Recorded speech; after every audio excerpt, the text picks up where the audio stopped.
আসসালামু আলাইকুম রহমতুল্লাহি ওয়া বারাকাতুহু।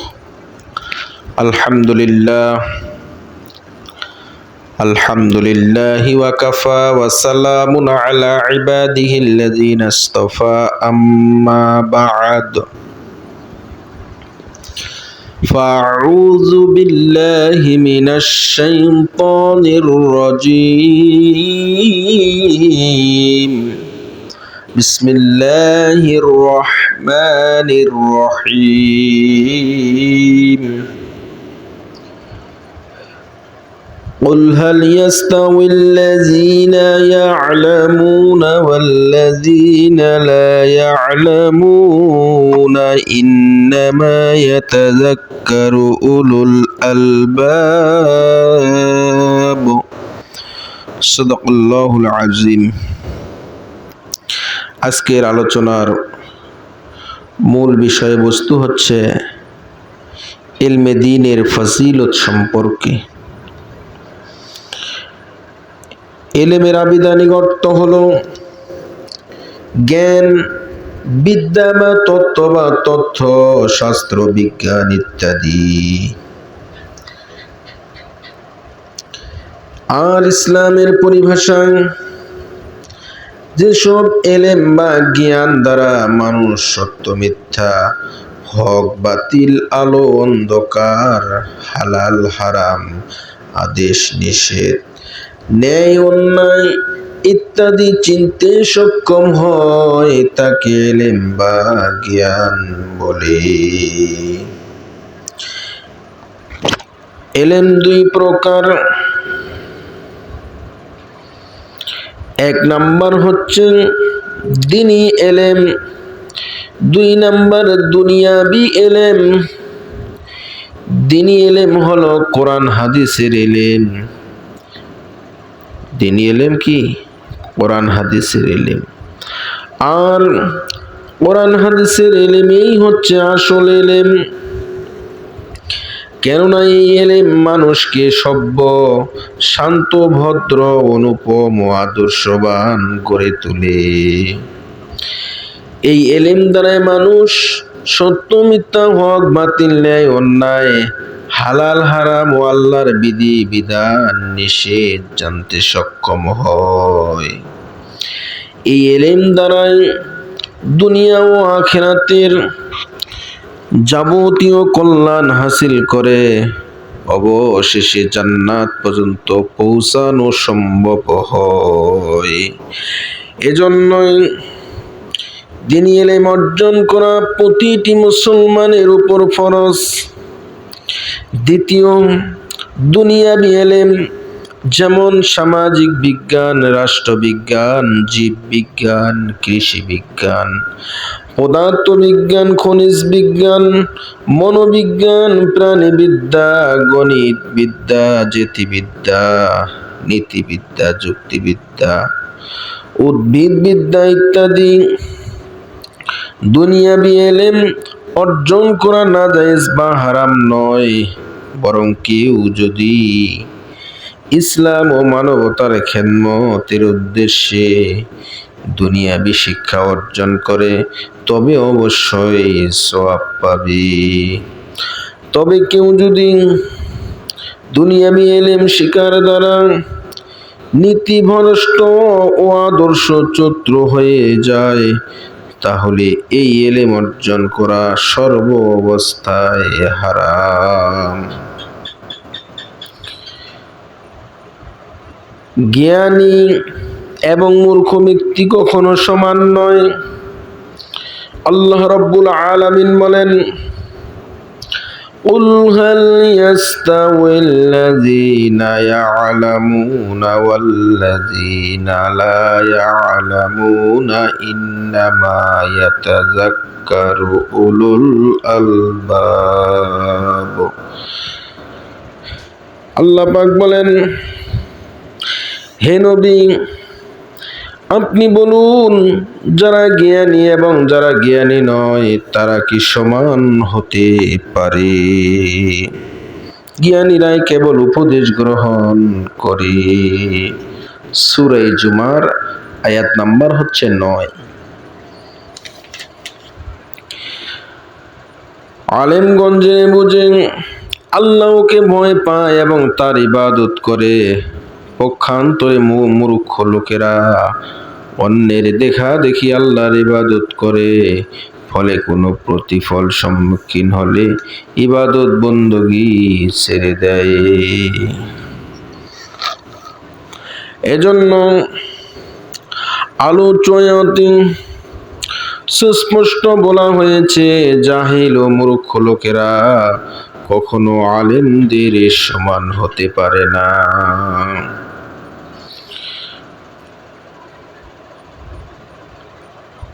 শুধু জ্ঞানীরাই উপদেশ গ্রহণ করে।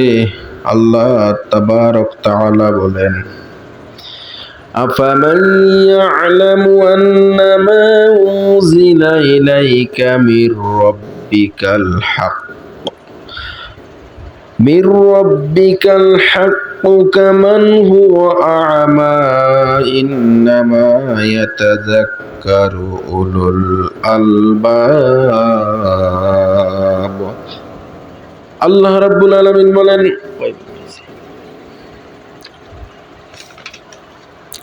যে ব্যক্তি জানে তোমার রবের পক্ষ থেকে তোমার প্রতি যা নাজিল হয়েছে তা সত্য, সে কি তার মতো যে অন্ধ?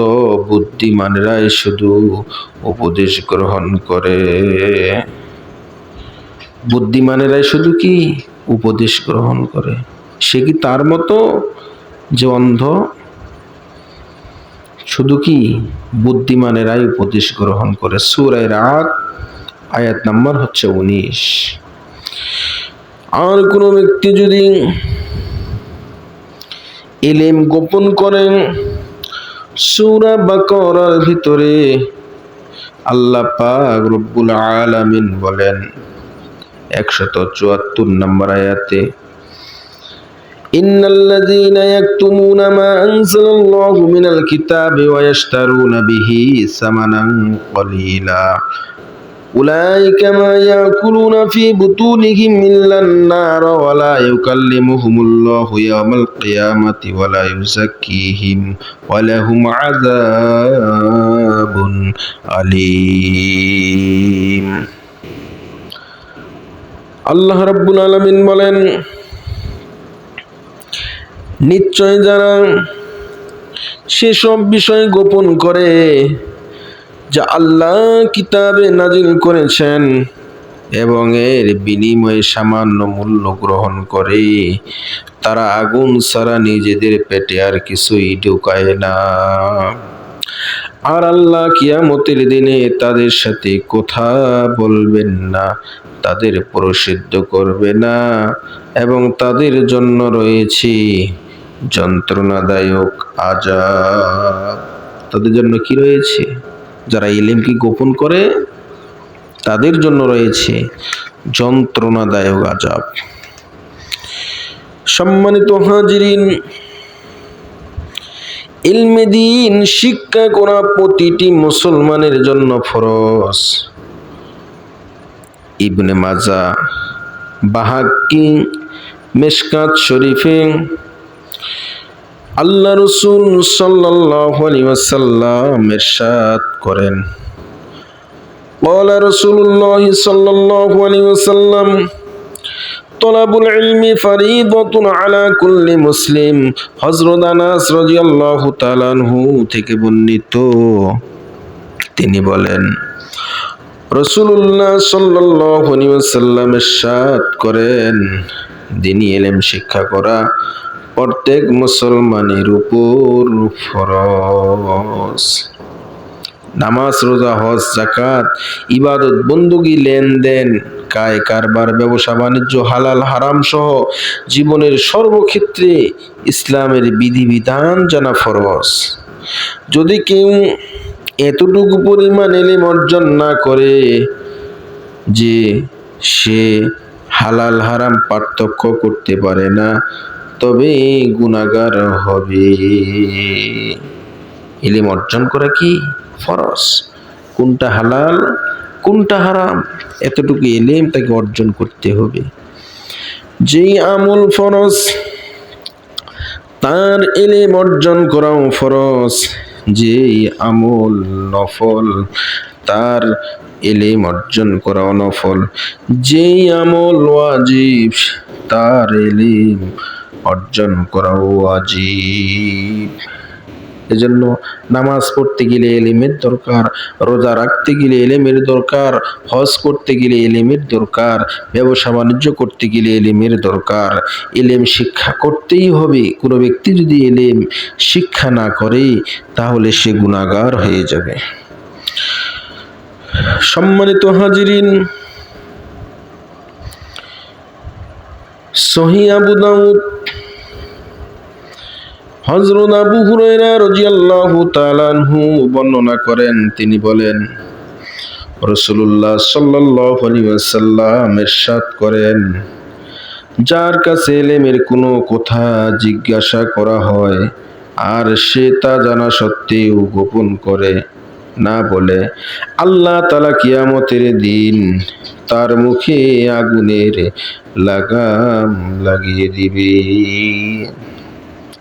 এজন্য ইলম গোপন করা যাবে না, যা জানেন সেটা প্রচার করতে হবে। ইলমে দ্বীনের মজলিসের ফজিলত, মিশকাত শরীফের হাদিস, ক্বালা রাসূলুল্লাহ সাল্লাল্লাহু আলাইহি ওয়াসাল্লাম, মাজলিসু ফিকহি খায়রুম মিন ইবাদাতি 60 সানা। আল্লাহ রাসূল সাল্লাল্লাহু আলাইহি ওয়াসাল্লাম ইরশাদ করেন, ইলমে দ্বীন শিক্ষার একটি মাজলিস 60 বছর নফল ইবাদত করা থেকে উত্তম। হযরত ইবনে মাসউদ রাদিয়াল্লাহু তাআলা আনহু থেকে বর্ণিত, রাসূলুল্লাহ সাল্লাল্লাহু আলাইহি ওয়াসাল্লাম ইরশাদ করেন, কিয়ামতের দিবসে 5টি প্রশ্ন জিজ্ঞাসা করা ব্যতীত কোনো মানুষ এক কদম সামনে অগ্রসর হতে পারবে না। 1 নাম্বার, নিজের জীবন কোন পথে কাটিয়েছে। 2 নাম্বার, যৌবনের শক্তি কোন কাজে লাগিয়েছে। 3 নাম্বার, ধন সম্পদ কোন ভাবে উপার্জন করেছে। 4 নাম্বার, ধন সম্পদ কোন পথে ব্যয় করেছে। 5 নাম্বার, ইলম অনুযায়ী কতটুকু আমল করেছে। আল্লাহ পাক আপনাকে যে ইলম দিয়েছে, এই ইলম অনুযায়ী কতটুকু আমল করেছেন। আল্লাহ তাআলা আমাদের সকলকেই সহি ইলম অর্জন করার তৌফিক দান করুক। আমিন। ওয়া আখিরি দাওয়ানা আলহামদুলিল্লাহি রাব্বিল আলামিন। আসসালামু আলাইকুম ওয়া রাহমাতুল্লাহ।